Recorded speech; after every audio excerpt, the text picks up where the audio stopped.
ஆண்டவராகிய இயேசு கிறிஸ்துவின் இனிய நாமத்தினாலே உங்களை காலை வேளையிலே வாழ்த்துகிறேன். கர்த்தர் தாமே உங்களை ஆசீர்வதித்து நடத்துவாராக. இன்று நாம் தியானிக்கக்கூடிய தேவ வார்த்தையானது கலாத்தியர் 2:20.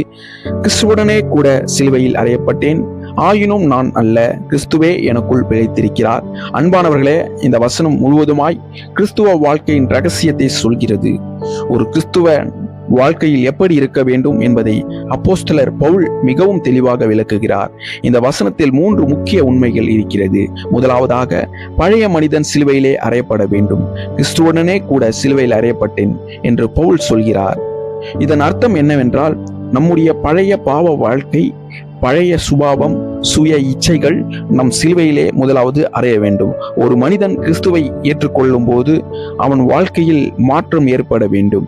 ரோமர் 6:6 வசனம் சொல்கிறது, நம்முடைய பழைய மனுஷன் அவரோடு கூட சிலுவையில் அறையப்பட்டான் என்று. அதாவது கோபம், பொய், பொறாமை, அகந்தை, இச்சை, இந்த எல்லாவற்றையும் சிலுவையிலே விட்டுவிட வேண்டும். இரண்டாவதாக, கிறிஸ்து நம்முள் வாழ வேண்டும். பவுல் சொல்கிறார், நான் அல்ல, கிறிஸ்துவே எனக்குள் பிழைத்திருக்கிறார். இது மிகவும் பெரிய உண்மை. ஒரு உண்மையான கிறிஸ்தவன் தனியாக வாழ்வதில்லை, கிறிஸ்து அவனோடு வாழ்கிறார். ஆதலால் நம்முடைய வார்த்தைகளில் அன்பு இருக்க வேண்டும், நம்முடைய செயல்களில் நீதி இருக்க வேண்டும், நம்முடைய வாழ்க்கையில் சமாதானம் இருக்க வேண்டும். ஒரு விளக்கு மின்சாரம் வந்தால்தான் அது ஒளி தரும். அதே போல கிறிஸ்து நம்முள் இருந்தால்தான் நாம் ஒளி தரும் வாழ்க்கையை வாழ முடியும். மூன்றாவதாக, விசுவாசத்தின் வாழ்க்கை வாழ வேண்டும். பவுல் மேலும் சொல்கிறார், தேவனுடைய குமாரனை பற்றிய விசுவாசத்தினாலே பிழைத்திருக்கிறேன் என்று. நம்முடைய வாழ்க்கையில் விசுவாசத்தில் வாழ வேண்டும். நாம் நம்புகிறோம், இயேசு நம்மில் அன்பு கூர்ந்தார், நமக்காக தம்மை ஒப்பு கொடுத்தார், நமக்கு புதிய வாழ்க்கை கொடுத்திருக்கிறார்.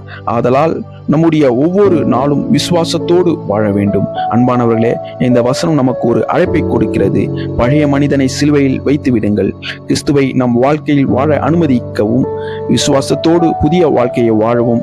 அப்பொழுது நாமும் பவுலை போல சொல்ல முடியும், நான் அல்ல, கிறிஸ்துவே எனக்குள் பிழைத்திருக்கிறார் என்று. கர்த்தர் தாமே உங்களை ஆசீர்வதித்து வாழ்த்துவாராக. God bless you.